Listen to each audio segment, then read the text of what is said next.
زي دمت مدرخ إرتراويانيو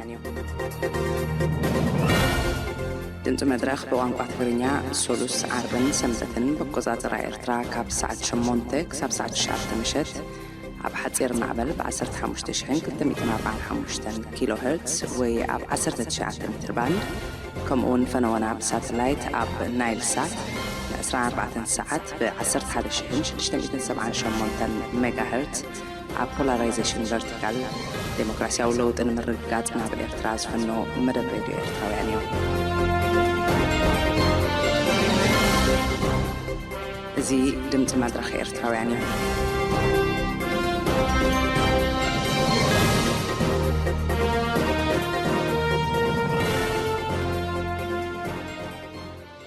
عزوز سلامتنا أبزل لكم بمخان مدبات راديو دمت مدرخ تكتاتو سمعتنا كميك أنكم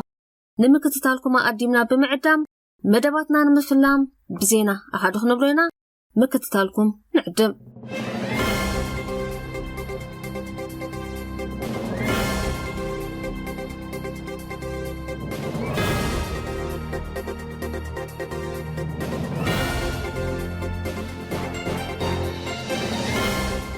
زي راديو دمت مدرخي زي خبركم سمعتنا كما يتوعلو زينا انه بقدامنا تارستاتو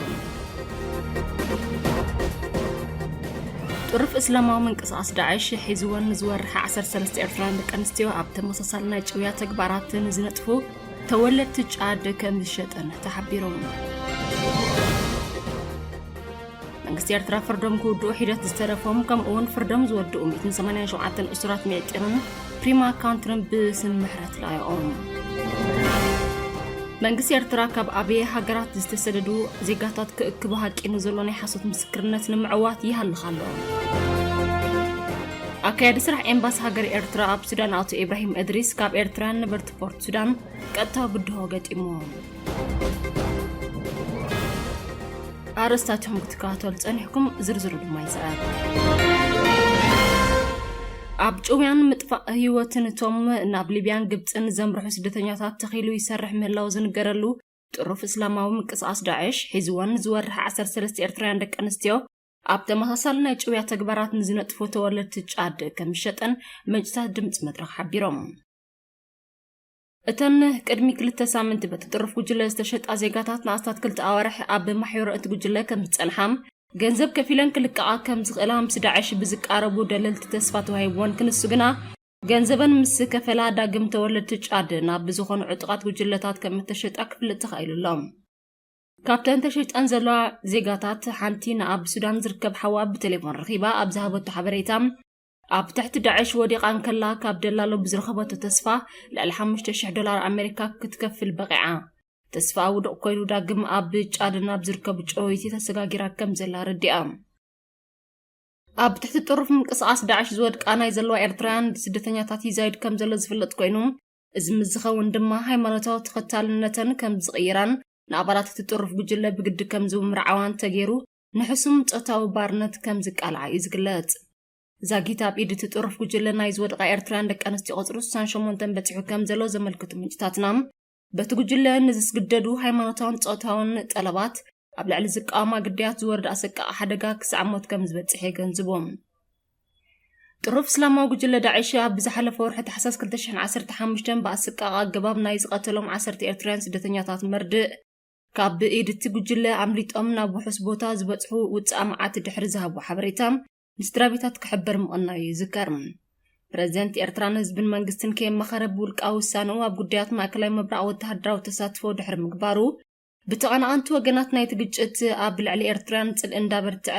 ይመጽእ ምላው ክፍለጥ ተኻኢሉሎም ምስ ጥርፍ ጉጅለ ተጸጊዖም ኣብዚ ከይሲ ተግባር ዝነጥፉ ገለ ኤርትራውያን ኢትዮጵያውያን ከም ዘለዉ ዝሕበር ኮይኑ ዝበዝሑ ካብኣቶም ኣብ ምትርጓምን ኣብ መንጎ ጭውያትን ስድራቤቶምን ዝዝረብ ዘረባታት ኣብ ምጽንጻንን ተዋፊሮም نزيغاتاتهم حليفهم ناي مهاب تكبار تتحيزهم ويركبهم طرف جل داعش اب ኢትዮጵያን ሱዳን ምዝርከባ አሰጋገርትን ደላሎ ንግድ ደቅ ሰብን ዝጸንሖ ዝምድናታትና በረኸይ መጽምላውን ይፍላጥ እስላማዊት ሃገር ንሙቃሚ ቃልስ መላው ዝገልጽ በአርሜንነቱ ፍሩጥ ግብረ ሽበራው ዳዕሽ ኣብ ዝሓለፈ ወርሒ ሚያዝያ 2015 ኣብ ልዕሊ ኣስታት 30 ኤርትራውያን ኢትዮጵያውያንን ናይ ምቕንጻልን ስያፍን ስጉምቲ ምውሳዱ ይዝካረም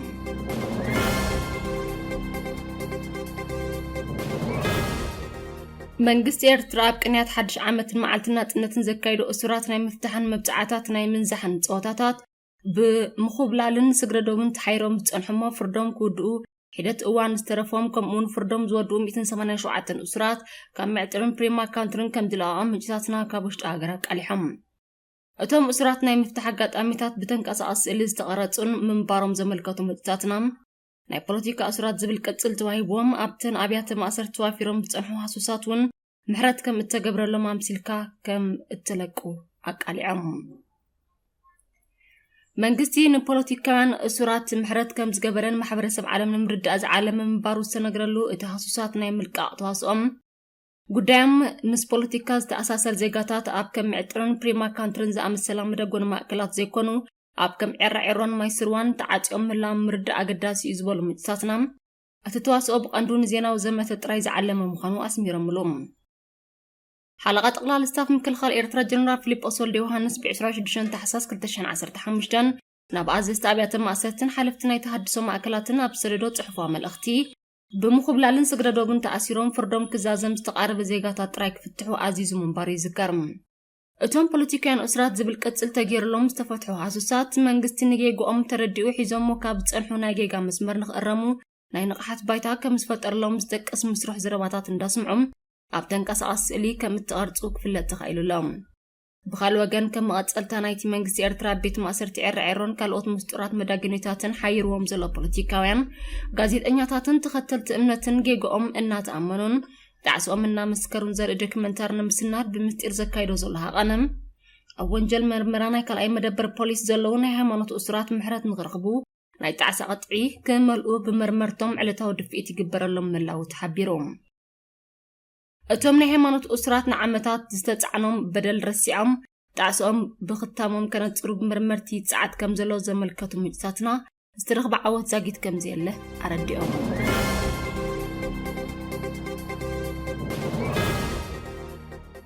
መንግስቲ ኤርትራ ከም ኣካል ናይቲ ካብ ኣብያ ሃገራት ንዝተሰደዱ ዜጋታት ክእክብ ሃቂኑ ዘሎ ናይ ሓሶት ምስክርነት ካብ 29 ታሕሳስ 2015 ጀሚሩ ኣብ ዝተፈላለዩ ከባቢታት ሱዳን ኣብ ዝርከባ ማሕበረ ኮማት ናይ ምዝንጋዕ መደባት እናወደበን ሴሚናራት እንዳቃንዐን ካብ እዋን ናጽነት ተሰዲዶም ኣብቲ ሃገር ዝርከቡ ዜጋታት ጠንቂ መስደዲኦም ቁጠባዊ ምኽንያት ከም ዝኾነ እምበር ብመንግስቶም ተበዲሎምን መሰሎም ተጋሂሶምን ከም ዘይኮኑ ዘመልክት ናይ ሓሶት ቅጥዒ ክመልኡ ይጽዓር ከም ዘሎ ወኪላት ድምፂ መድረኽ ኣቃሊዖም ወኪላትና ኣብ ሓበሬትኦም መንግስቲ ኤርትራ ብመንገድተን ኣብ ካርቱም ፖርት ሱዳን ከሰላን ገዳርፍን ዝርከባ ማሕበረ ኮማት ኣቢሉ እቲ ቐጥዒ ክምላእን ክኽተምን ይሰርሕ ከም ዘሎ ነቲ ቐጥዒ ክመልኡ ቁርብነት ዘርአዩ ዜጋታት ድማ ካብ ኤምባሲኦም ዝረኽቦ ዜግነታዊ ኣገልግሎታት ክንፈጎም ከም ዝኾነ ጉድ ምፍርርሃት ይካየድ ምላው ኣረዲኦም እቲ ዘመተ ክሳዕ ብማዓስከራ ስደተኛታት ሱዳን ከምኡውን ናብ ሊብያ ንምስጋር ከም መጻንሒ ኣብ ዝውሰዱ ከባቢታት ብመንገድቶም ኣብዚ ዘመተ እንተተሓጋጊዞምን ኤርትራውያን ስደተኛታት ነቲ ቐጥዒ ንኽመልኡ እንተስዲዖምን ሕሉፍ ገበናቶም ክድምሰሰሎም ምዃኑ ቃል ዝተኣትወሎም ኣሰጋገርትን ደላሎን ይስርሓሉ ከም ዘሎ ክፍለጥ ተኻኢሉሎም ብፍላይ ካብ ኤርትራ ሃዲሞም ናብ ሱዳን ዝኣትውሞ ታሲራን ፓስፖርትን ንምውፃእ ናብቲ ኣብ ከተማ ካርቱም ዝርከብ ኤምባሲ ኤርትራ ዝመፁ ሓደስቲ ስደተኛታት ምምላእን ምኽታምን እቲ ቕጥዒ ከም ቅድመ ኩነት ይቐርበሎም ከም ዘሎ ዘመልከቱ ወኪላትና ከም ሳዕቤን ቁፅርቶም ናብቲ ኤምባሲን ዜግነታዊ ኣገልግሎታት ዝበፅሑ ኤርትራውያን ብርኡይ ጎዲሉ መላው ኣገንዚቦም እተን ኣብ ሱዳን ኣብ ትሕቲ ቀጥታዊ ምእዘናን ክትትልን መንግስቲ ኤርትራ ዝነጥፋ ሃይማኖታውያን ትካላቱን ስደተኛ ነቲ ቐጥዒ ክመልኡ ይምኽራ ከም ዘለዋ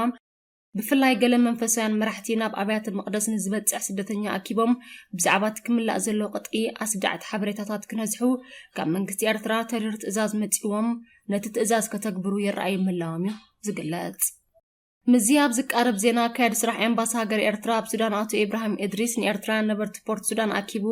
ካብ መንግስቲ ንዝተዋሃቦ ጽሑፍ ክደግምን ነቲ ህዝባዊ መኸተብ ብዝብል ጉልቡብ ብስያመ ካብ ህዝቢ ክእከብ ዝድለ ገንዘብን ክምስከር ዝበሃግ ህዝባዊ ቁርብነትን ክመዝን ኣብ ዝፈተነሉም ካብ ኣኺበኛታት ቀጥታዊ ግድሆ ከም ዝገጠሞ ተሓቢሮም እቶም ኣኺበኛታት ዘረባ ኣቶ ኢብራሂም ኢድሪስ ካድረታት መንግስቲ ኤርትራ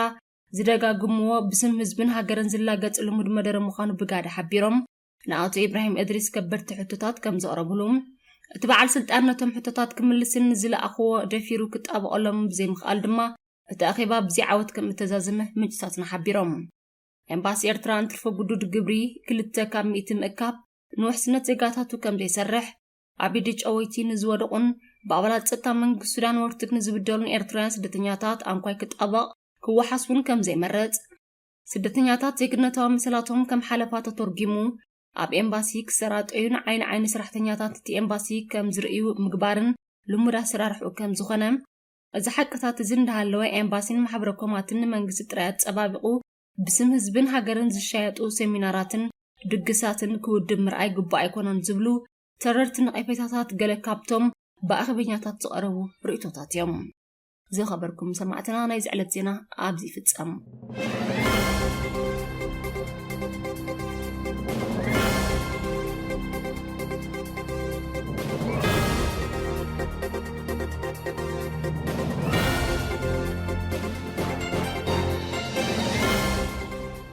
ዳግማይ ሰላምታና ተቐበሉ ሰማዕትና ቀፂልና ትሕዝቶ እዋናዊ ጉዳያት ኢና ከነቕርብ ሙሉእ ትሕዝቶ ተኸታተሉ።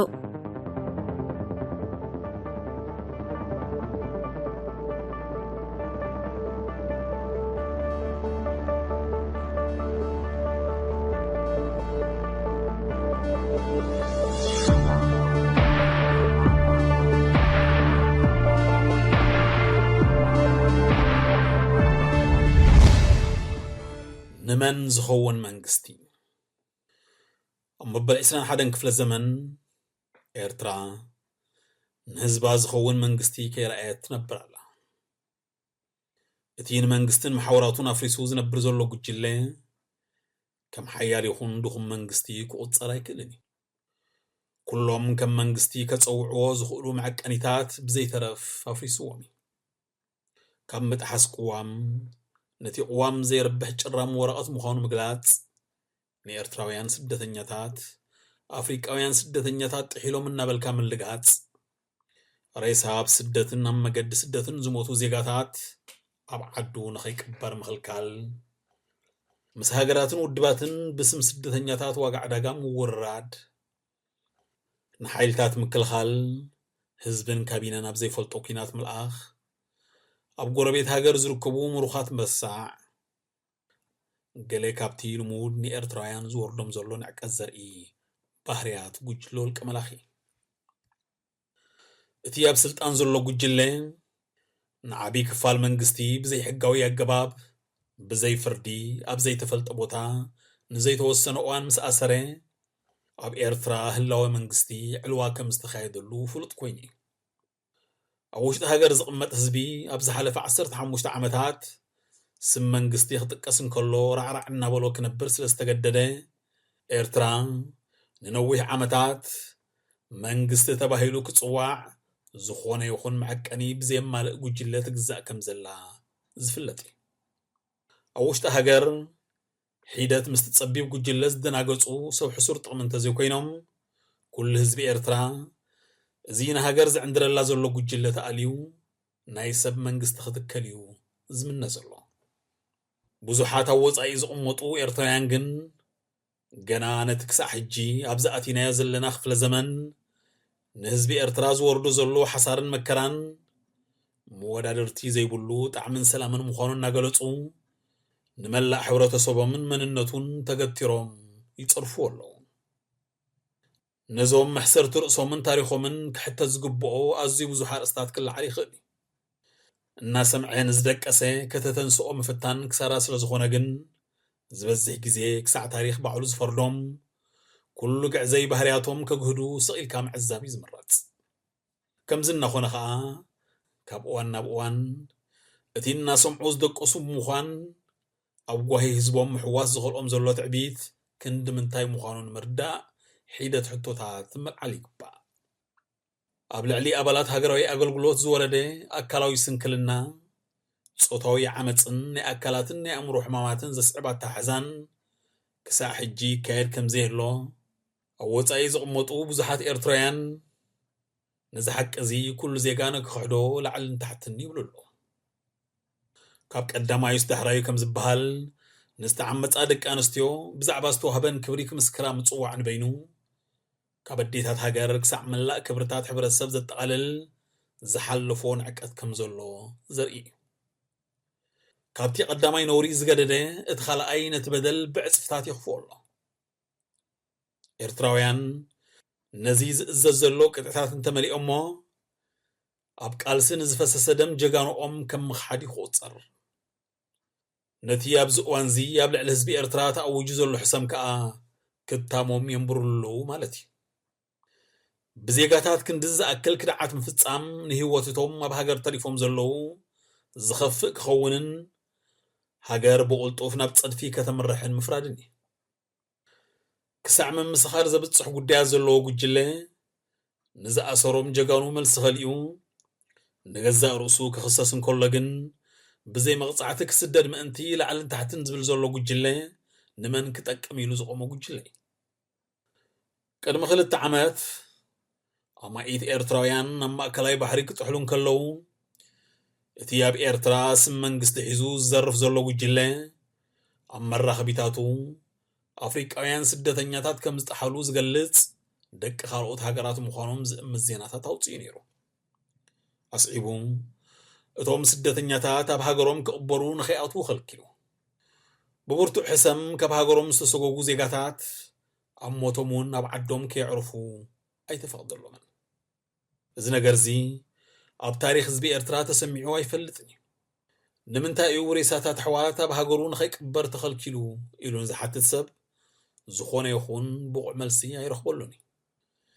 ንኽንድዚ ዝኣክል ሰባት ናብ ሞት ደፊእኩሞም ኣብ ዝበሃለሉ ዘሎ እዋን ከይሓፈሩ ነቲ ኣብ ኤውሮጳ ዘሎ መቓብራት ናይ ኤርትራውያን ምዃኑ ክሕድዎ ምዃኖም ግና ርጉፅ ድሮኳ በዚ ለንቅነ ኣብ ልዕሊ ወፃኢ ዝቕመጡ ዜጋታት ዘስገድድዎ ዘለዉ ቅጥዕታት ሓሶት ዜግነት ናይቶም ኣማኢት ኣሽሓት ኣብ ፈቐዶ ሃገራት ዕቑባ ሓቲቶም ዝነብሩ ዘለዉ ኤርትራውያን ናብ ጎረቤት ሃገር ኣስኪሮም ኣሎ ነቲ ቅጥዕታት ዝመልኡ ዜጋታት ዝኾነ ይኹን መንግስቲ ኤርትራ በዳሊ ከም ዝኾነ ዝገለጸ ዜጋ ኢትዮጵያዊ ምዃኑ ክምስክሩ ይግድዶም ኣሎ ፈለማ ዝተነፍጎ መሰላት ከይኣክል ሕጂ ከዓ ንኤርትራውያን መሰል ዜግነት ክኽልክሎም ይህቅን ኣሎ እቲ ሕቶ እቶም ምስ ኤርትራውያን ተሓዊሶም ዕቑባ ክሓቱ ዝደልዩ ኢትዮጵያውያን ንምንታይ ንነብሶም ከም ኤርትራውያን ብምቕራብ ዕቑባ ዘውህብ ወፅዓ ገይሮም ከም ዝቆፅርዎ እዩ ቅድሚ መፋረቕ 2015 ኣብ ሊብያ 10ታት ኤርትራውያን ብኣሸባሪ ጉጅለ ዳዕሽ ምስ ተቐትሉ ማዕከናት ዜና ህግደፍ 58 ኢትዮጵያውያን ከም ዝተቐትሉ ዝገልጽ ከም ኣርእስቲ ዜና ዘርጊሐን ነይራ ኣብ ሳልስቱ እቶም ዝተቐትሉ ኤርትራውያን ምዃኖም ዝተገልጸ ህዝቢ ኤርትራ በብወገኑ እናሓዘነ እንከሎ ማዕከናት ዜና ህግደፍ ግን ከም ዝሞተ ኸልቢ ረሲዐንኦም ኣብ መተወሳኺ ሓሶተን ይገብራ ነይረን ሞት ደቂ ሃገር ሸለል ተባሂሉ መርድእ ሞት ካልኦት ዝደጋግሙ ዝነበሩ መራኸቢታት ህግደፍ ከም መደናገሪ ጥራይ ክግለጽ ኣይክእልን እዩ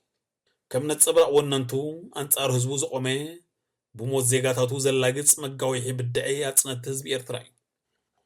ኣብ ስም ድምፂ ሓፋሽ ዝተመስረተ ማዕከናት ዜና ህግደፍ ድምፂ ሓቂ ምዃኑ እናገለጸ ብህዝቢ ዘሽካዕልል እንተኾይኑ ድምፂ ናይ ነይቲ ሃገርን ሓፋሽን ንመን ዘድሊ ሓቅን ዝግድሶን ትካል ምዃኑ ምሕታት ኣገዳሲ እዩ ካብቲ ብዙሕ ግዜ ብኣሸባሪ ጉጅለ ዳዕሽ ኣብ ልዕሊ ኤርትራውያን ስደተኛታት ወሪዱን ዝወርድ ዘሎ ሓደጋን ኣብ ዝቐረባ እዋናት ዝተጨውያ 68 ኤርትራውያን ደቂ ኣንስትዮ ጋህዲ ይገብሮ ቁፅሪ በዚ ጉጅለ ዝተታሕዛ ደቂ ኣንስትዮ ካብ ግዜ ናብ ግዜ እናወሰኸ እዩ ዝኸይድ ዘሎ እተን ካብ ሃገረን ነብሰን ከድሕና ዝተሰደዳ ደቂ ኣንስትዮ ካብ መሸጣ ክሳብ ፆታዊ ዓመፅን ሞትን ዝበፅሕ ሓደጋ ይወርድን ኣሎ ንኽልተ ወርሒ ኣብ ኢድ ዳዕሽ ተሓይረን ፅንሓ መውፅኢ ዋጋ ከፊለን ክልቀቓ ፅብያ ዝነበራ 13 ኤርትራውያን ደቂ ኣንስትዮ ኣብ ዝሓለፈ 2 ሰሙን ድሕሪ ምኽፋለን ዳዕሽ ናብ ተመሳሳሊ ዕላማ ዘለዎ ናይ ጫድ ጉጅለ ሸይጥዎን ኣሎ ኣብ ኢድ ዳዕሽን ተመሳሰልቱ ጉጅለታትን ዝወድቃ ደቂ ኣንስትዮ ኣመንቲ ምስልምና ምስ ዘይኮና ብግዲ ሃይማኖተን ክቕይራን ከም ናይ ፆታ ባራዩ ኮይነን ሕሱም ህይወት ክሕልፋን እየን ዝግደዳ ዘለዋ ኣብ ሃገር ንዝነብር ህዝቢ ባዕሉ ዘሳቕ መንግስቲ ኣብ ወፃኢ እናኸደ ንዜጋታቱ ክከላኸለሎም ፅበ ምስ ኣእምርኡ ዝነብር ኤርትራዊ እኳ እንተዘየለ ምጥቃሱ ነቶም እናሰምዑ ዝደቀሱ ክሓቱ ወፃኢ ህዝቢ ኤርትራ ኣገዳሲ ይኸውን ዝኾነ ይኹን መንግስቲ ከም ሓደ ካብ መግለፂታቱ እቶም መንግስቲ ህዝቡ ተባሂሎም ከፀውዕዎ ዝኽእሉ ማዕቀኒታት ንነፍሲ ወከፍ ዜጋ ናይቲ ሃገር ወኪሉ ንጉዳያቶም ከሳልጥን ንድሕነቶም ክከላኸልን ዝቆም ምዃኑ እቲ ኣብ ኤርትራ ስልጣን ወኒኑ ዘሎ ጉጅለ ግን ይተረፍ ንድሕነት ኣብ ደገ ዘሎ ክከላኸልን ንጉዳዮም ወኪሉ ክቀውምን ካብ ሃገር ኣጋፊዑ ምስ ሰጎጎሙን እንተኾነ ኣብ ወፃኢ ከም ዘይበደልኩኹም መስኩርለይ እናበለ እዩ ዘፈራርሕ ዘሎ እዚ ብዳዒሽ ኣብ ዓመት እዚ ኣብ ልዕሊ ኤርትራውያን ዜጋታት ዝወርድ ዘሎ ሓደጋ ንኤርትራውያን ተወሳኺ ሓዘን ዝገብሮ ዝምስክረሎም ዘይብሎም ምዃኖም እዩ እቲ ኣብ ውሽጢ ሃገር ንዳዒሽ ዝመሳሰሉ ኣካይዳ ዝኽተል መንግስቲ ነቲ ዳዒሽ ዘወርዱ ሓደጋ ከም ነውሪ ስለ ዘይረኣዩ እዩ ክሳዕ ሕጂ ብዛዕባ እቲ ጉዳያት ዝኾነ ይኹን መግለፂ ዘየውፅእ ዘሎ ካብ መግለፂ ሓሊፉ ግን ኣብ ኤርትራ መንግስቲ እንተዝህሉ ነቶም ዜጋታት ካብቲ ዘለዎ ሓደጋ ከናግፎም ኩሉ ፀጋታት ሃገር ዘፍቅዶ ክገብር ነይሩ ዕሸላት ደቂ ኣንስትዮ ክዕመፃን ክሽየጣን እንከለዋ ፈፂሙ ዘይገርሞ ነቲ ጉዳይ ብኻልኦት እናተነገረ ዝኽሕዶ ዝኾነ ይኹን ናይ ድሕነት ፈተነ ዘይወስድ እንተኾይኑ እቲ መንግስቲ እየ ዝብል ዘሎ ጉጅለ ንመን ዝኸውን መንግስቲ ኢልካ ክሕተት ንቡር 58 ካብ ዜጋታቱ ኣብ ቴሌቪዥናት ኩሉ ኩርናዓት ዓለም እናተሓርዱ ዘርኢ ስእልታትን ሶሙናት እናተዘርግሐ ዝረኣዮ ዘበለ ህዝቢ ዓለም ክጉህን ከሎ ኣፉ ዝሕዝ ኣብ ሃገሮም ዝርከብ መንግስቲ ሓልየቱ ንሽበራ ድዩ ዜጋታቱ ርእሶኦም ከይቅበርን ዝኸልከሎም ስደተኛታት ካብ መዕቆቢኦም ንኽስጎጉ ሚልዮናት ክቕበል ሓጎሱ ዝገልጽ ጉጅለ ሸቃጢ ዜጋታቱ ዶ መንግስቲ ክሕሰብ ይኽእል ኮይኑ ኣብ ኤርትራ መንግስቲ የለን ኣሎ ዝብል እንተተረኸበ ኸዓ ኣብ ኤርትራ ናይ መን መንግስቲ ከም ዘሎ ክሕተት ይግባእ ብርግጽ ግና ኣብ ኤርትራ ህዝቢ ኤርትራ ዝፈልጦ መንግስቲ የለን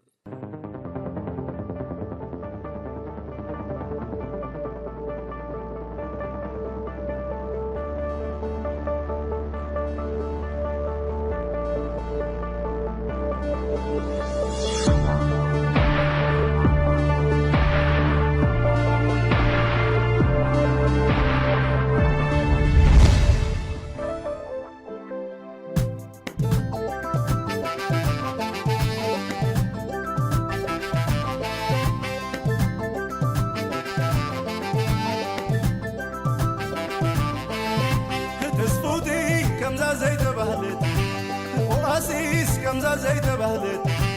بسنكي حد حصول فطرت خسيسة كمزا زي نبرت أشحات كفيلة خنسة أي حدي كفيلة خنسة زقت الحمام تدقيسة زدحنا الزبدة يا مليسة لالي لالو لالي لالي لالي لالو لالي لالي لالي لالو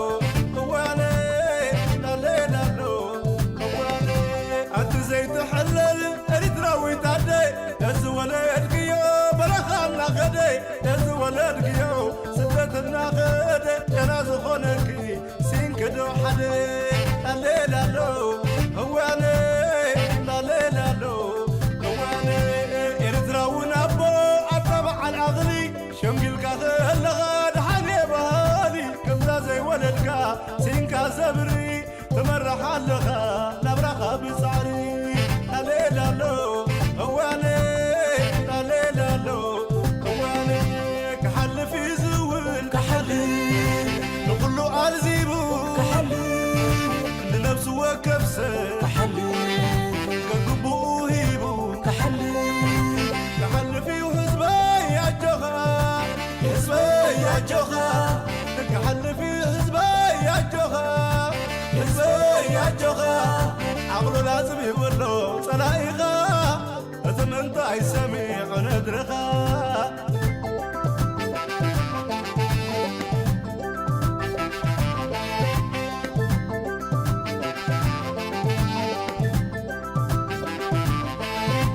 تسفوتي كمزا زي تبهلت وقاسيس كمزا زي تبهلت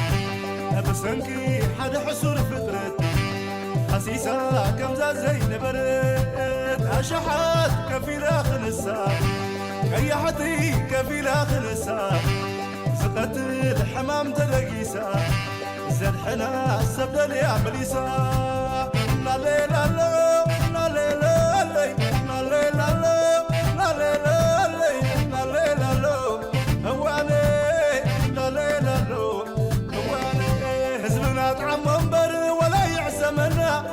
ترى يتعبى بكل زبلنا كابسل ما تزلمت وين متاينا عبر خابليو أدمن سنتنا لا لي لا لو هواني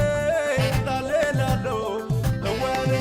أقوى خين سرحين صباح زخون أقوى خين هالنسل صباح زخون أين عنا خلنا ويونا هاجرنا أفريت زيقاتات جوتة حزنا لا لي لا لو هواني لا لي لا لو هواني كحل في زول كحلي نقولو أرزيبو كحلي لنفس وكبسة كحلي كقبو هيبو كحلي كحل في وحزبي يا جغا حزبي يا جغا كحل في حزبي يا جغا حزبي يا جغا عقله لازم يقولو صلايغا أتمنى يسمع ندرغا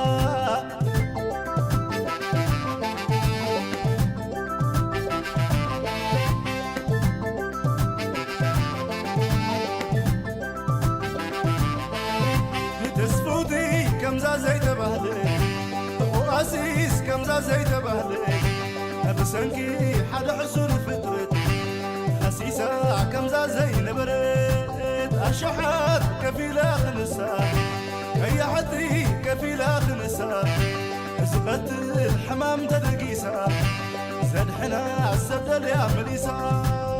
لا لي لا لا لا لي لا لي لا لي لا لا لا لي لا لي لا لي لا لا هواني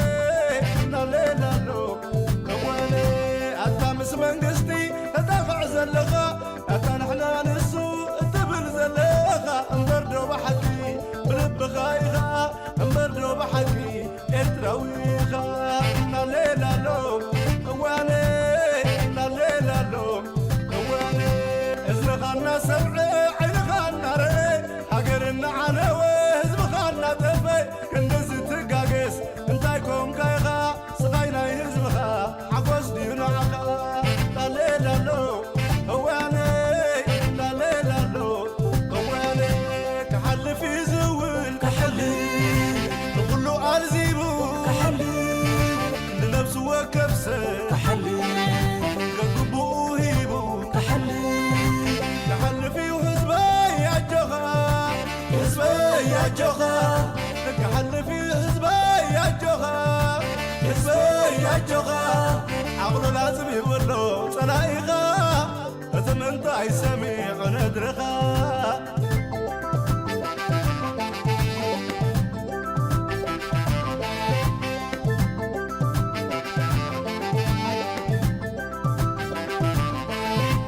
تسفوتي كمزا زي تبهلي وقاسيس كمزا زي تبهلي بسنكي حد حسول فترت أسيسا كمزا زي نبرت أشحات كفيلة خنسا كيحتي كفيلة خنسا زغت الحمام تدقيسا زاد حنا السبدل يا مليسا لا لي لا لا لا لي لا لي لا لي لا لا لا لي لا لي لا لي لا لا هواني لا لي لا لا هواني فقد أسر بيد تسافى زلغا أو تدرنا برخا زلغا أو فقد سدت طحل كاف زلغا تروح حوي توقع يوجوها لا لي لا لا هواني لا لي لا لا هواني زنبا برقي حقتاتنا ليفه ديمقراسي حيزه بارنت بوليفه افتحه ومسمر قدمي تسلفه متاخو عدي يحواتي حريفه لا لي لا لا هواني لا لي لا لا هواني كحل في زول كحلي نقولو أرزيبو كحلي لنفس وكبسة كحلي كقبو هيبو كحلي كحل في وحزبي يا جغا حزبي يا جغا كحل في حزبي يا جغا حزبي يا جغا عقله لازم يقولو صلايغا أتمنى يسمع ندرغا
كلها نبار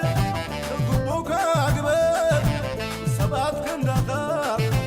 كيدم يوم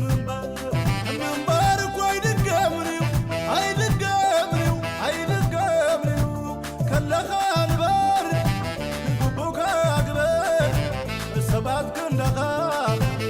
كيدم يوم كلها نبار قبوك أقبل سبات كندها كيدم يوم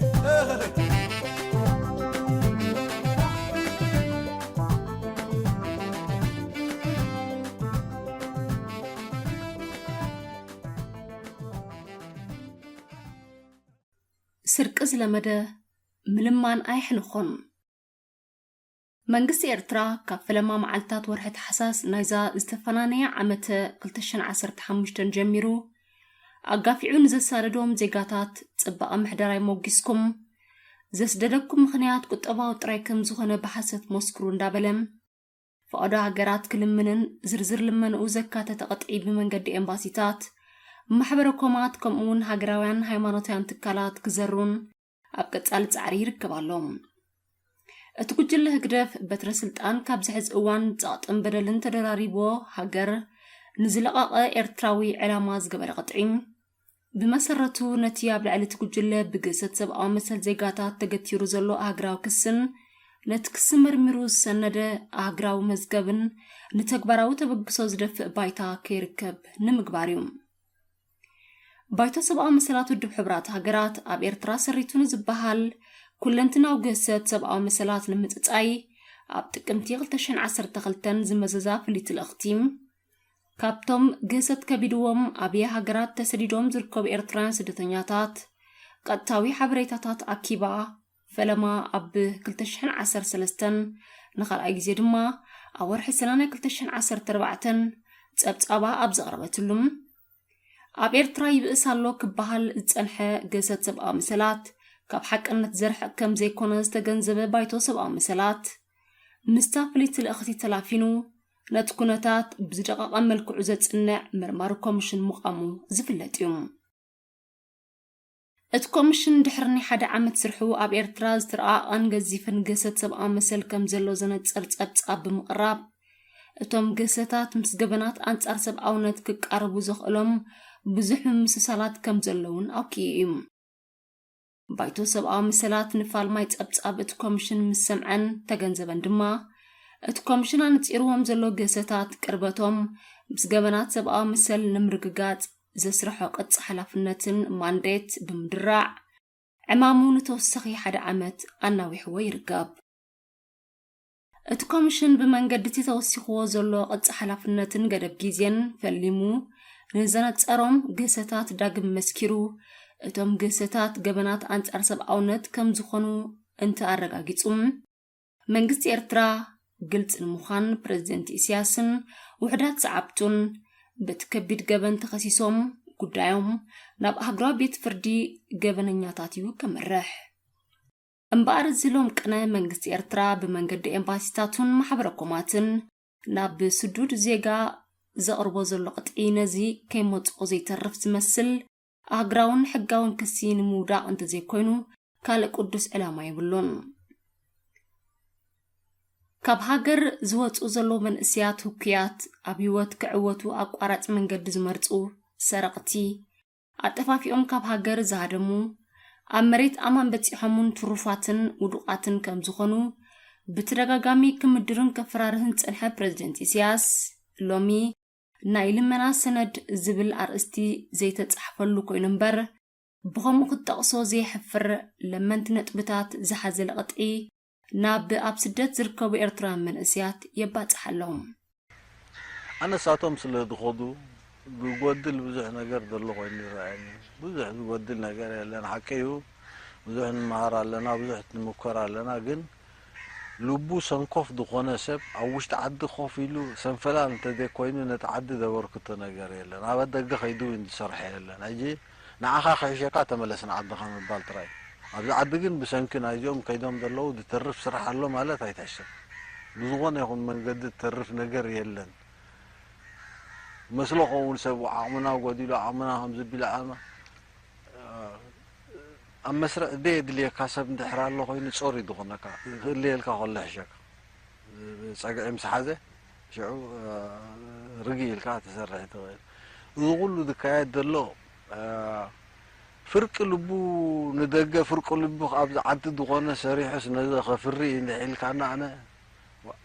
تعرف كفتول كمان من هيك أنا برنا عايز تحجزني وتحجزنا ذا حجر نزي حزب تحجز يخيل كده حسب الكلام قلبوت مزميسكا متايو سرقكا بأكالن بمنفسن عميتكا كيوت بتيت كيتأنح بحقلي تنيعكا كنبرن كنابرن كم زيك الجيركا كاب هاجرك سدد زدفع كايو زيغا حجة مليسكا زسبدل كايو نحج رسيعكا سراح عياسو سراح يبهال اللوم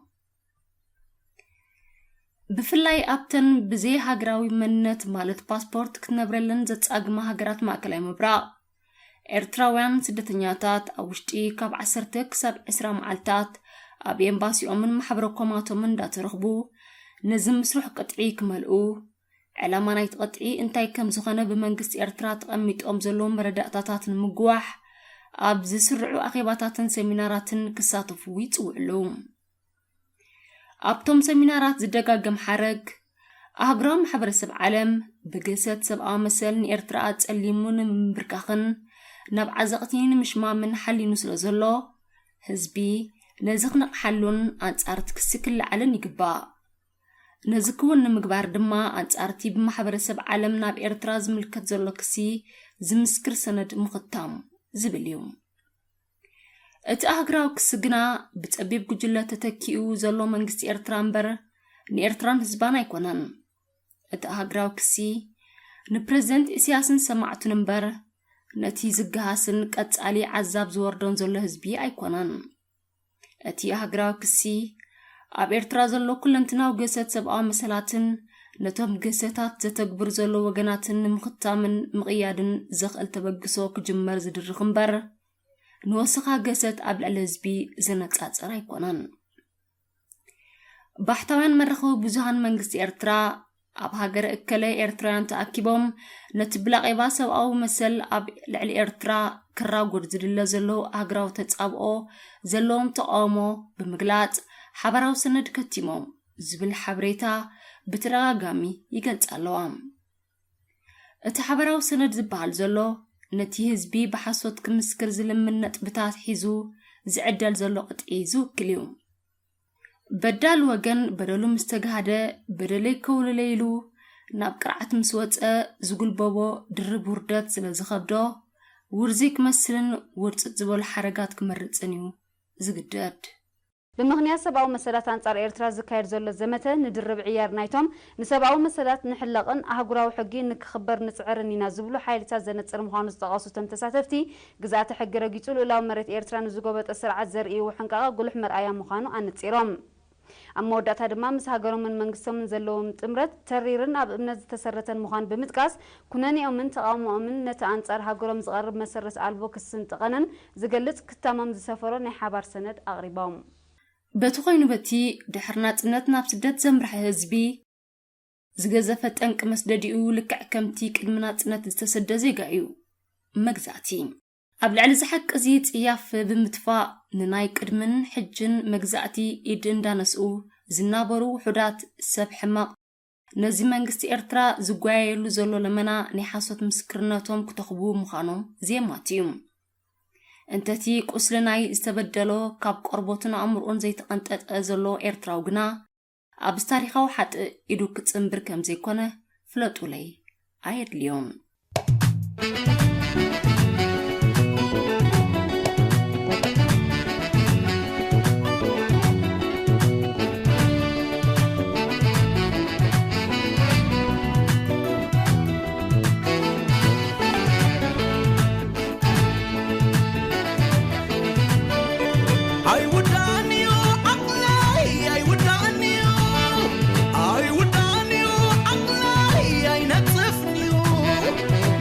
They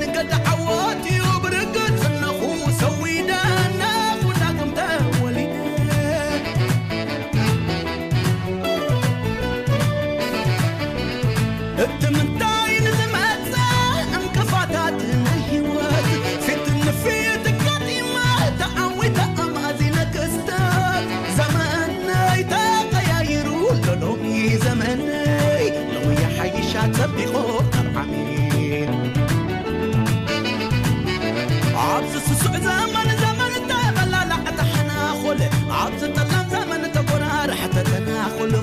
ويا الحكم بحتالي أفق إلى النتيجة سئر النبار النتنتي عديك زمني زمني تغيروا لو زمني لو يحيش تسبقوا كعمي وقاي وش تغني وقاي نعين بركي وقاي أبطل الحدي وقاي العل أملاخي رفتا مسبحتا أقبات مسداستا عبيت أسيل وقينا أكاي زبالي تلا نتسنع أخم عقلي سماي بتحو حقوسي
ድሃይ ደቂ ኣንስትዮ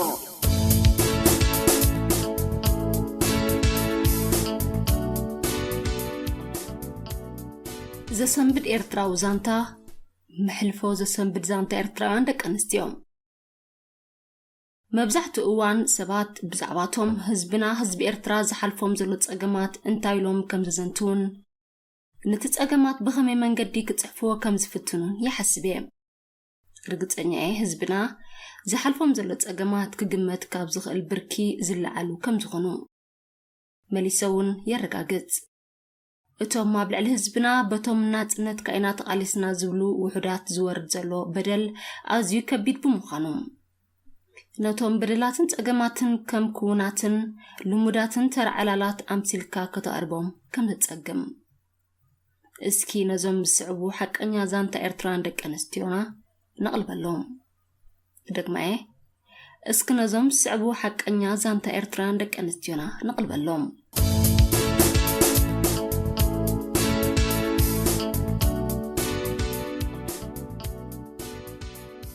ወይዘሮ ክብራ ኣደ ሰለስተ ውሉድየን ልክዕ ንምዝራብ ነይረን ብኽሩጋለን ኣብቲ ነፃነት ኤርትራ ንምምፃእ ዝተኻየደ ቃልሲኣ ተሰዊዓ ምንኣስ ሓዋውን ኣብቲ ድሕሪ ናፅነት ልዕላውነት ሃገር ንምሕላው ዝተኻየደ ኩናት ተሰዊዑ ፀገም ወላዲት ወይዘሮ ክብራ ኣብዚኣ የብቅዓን እቲ ተሪፍዎን ዝነበረ እንኩሕሳስ ወደን እውን ኣብ ጉዕዞ ማእከላይ ባሕሪ ሂወት ሲኑ እተን ወላዲት ንበይነን ኣብ ገዚፍ ጽምዋ ተሪፈን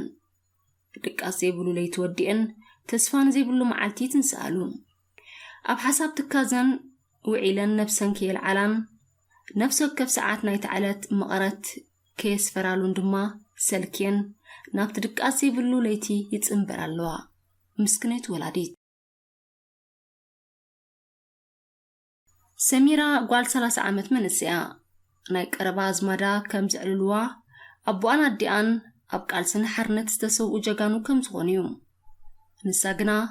ከም ተራ ዝኽታም ዘሕልፎ ህይወት ትሕልፍ መለዋ እምበር ከም ጋልስውኣት ጀጋኑ ክትረኽቦ ዝነበራ ክብሪ ኣብ ጥቓ የልቦን ኩሉ ግዜ ተስተንትነሉን ትግድለሉን ሓሳብ ከዓ ሓደ ካብ ወለዳ ብህይወት እንተትጸንሕ ህይወታ ከመይ መሃለወ ዝብል እዩ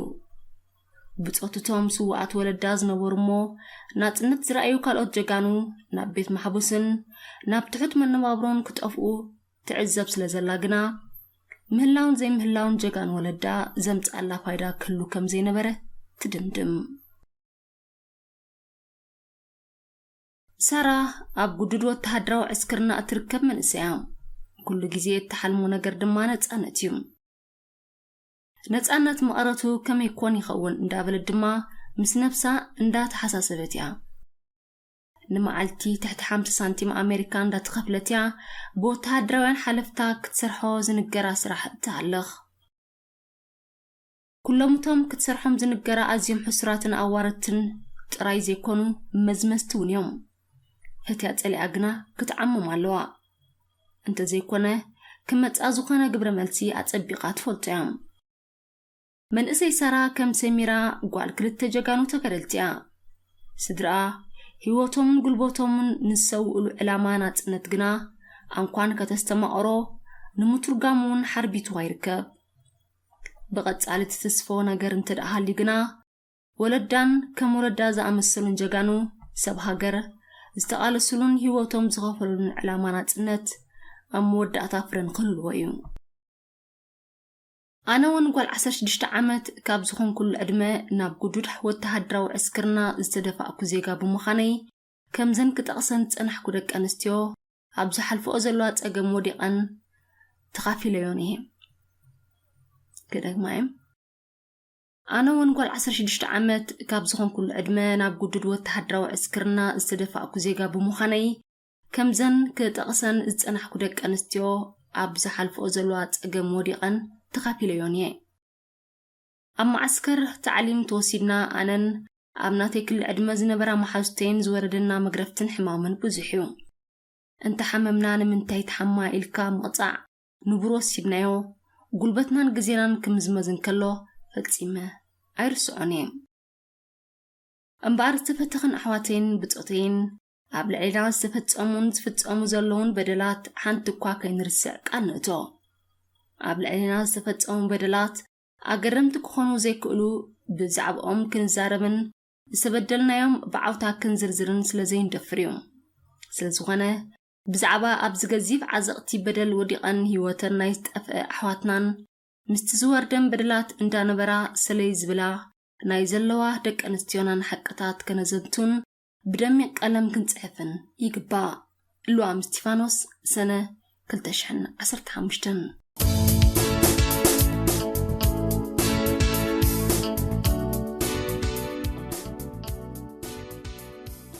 ባርክ ዝኸበርኩም ሰማዕት ሬድዮ ድምፂ መድረኽ ናይ ሎሚ መደብዳይ ደቂ ኣንስትዮ ኣብዚ ፍጸም ዝመጽእ ሰሙን ብኻልእ ትሕዝቶ ይረኽብና ሰላም ቅነ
زي خبركم سمعتنا نايلوم مدبنا نمززام تصمو زينو تحستنهم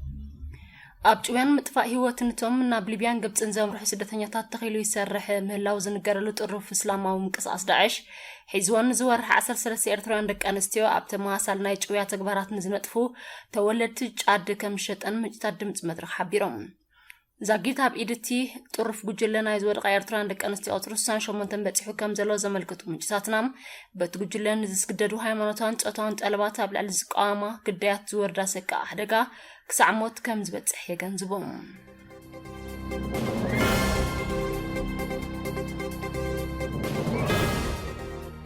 መንግስቲ ኤርትራ ቅናት ሓድሽ ዓመትን መዓልትና ጽነትን ዘካይዶ እስራት ናይ መፍትሕን መብጻዕታት ናይ ምንዛሕን ጸወታታት ብምኹብላልን ስግረዶምን ተሓይሮም ዝጸንሖሞ ፍርዶም ክውድኡ ሒደት እዋን ዝተረፎም ከምኡውን ፍርዶም ዝወድኡ 187 እስራት ካብ ብምዕጥርን ፕሪማ ካንትርን ከም ዝለቐቐ መንጭታትና ካብ ውሽጢ ሃገር ኣቃሊሖም እቶም እስራት ናይ ምፍታሕ አጋጣሚታት ብተንቀሳቐስ ስእሊ ዝተቐረጹ ምንባሮም ዘመልከቱ መንጭታትና ናይ ፖለቲካ እስራት ዝብል ቅጽል ተዋሂቦም ኣብተን ኣብያተ ማእሰር ተዋፊሮም ዝጸንሑ ሃሳቱን ምሕረት ከም እተገብረሎም ኣምሲልካ ከም እተለቁ ኣቃሊዖም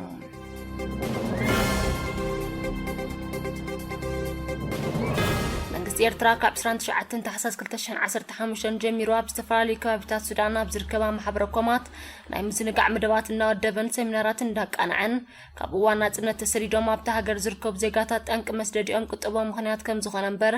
ብመንግስቶም ተበዲሎምን መሰሎም ተጋሂሶምን ከም ዘይኮኑ ዘመልክት ናይ ሓሶት ቅጥዒ ክመልኡ ይጽዓር ከም ዘሎ ወኪላት ድምፂ መድረኽ ኣቃሊዖም መንግስቲ ኤርትራ ብመንገድተን ኣብ ካርቱም ፖርት ሱዳን ከሰላን ገዳርፍን ዝርከባ ማሕበረ ኮማት ኣቢሉ እቲ ቅጥዒ ክምላእን ክኽተምን ይሰርሕ ከም ዘሎ ነቲ ቅጥዒ ክመልኡ ቁርብነት ዘርአዩ ዜጋታት ድማ ካብ ኤምባሲኦም ዝረኽቦ ዜግነታዊ ኣገልግሎት ክንፈጎም ከም ዝኾነ ጉድ ምፍርራሃት ይካየድ ምላው ተፈሊጡ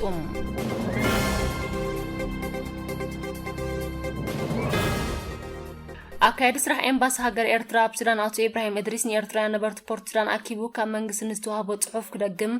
ኣብ ዝፈተነሉ ካብ ኣኺበኛታት ቀጥታዊ ብድሆ ከም ዝገጠሙ ተሓቢሩ እቶም ኣኺበኛታት ዘረባ ኣቶ ኢብራሂም እድሪስ ካድረታት መንግስቲ ኤርትራ ዝደጋግሞ ብስም ህዝብን ሃገርን ዝላገጽ ልሙድ መደረ ምዃኑ ብጋደ ሓቢሮም ንኣቶ ኢብራሂም እድሪስ ከበድቲ ሕቶታት ከም ዘቕረብሉ እቲ በዓል ስልጣን ነቶም ሕቶታት ክምልስን ንዝለኣኽቦ ደፊሩ ክጣበቐሎምን ብዘይምኽኣል ድማ እቲ ኣኺባ ብዘይዓወት ከም እተዛዘመ ምንጭታትና ሓቢሮም ዝኽበርኩም ሰማዕትና ናይ ዝዕለት ጽሙቕ ዜና ኣብ ዝተፈጺሙሎም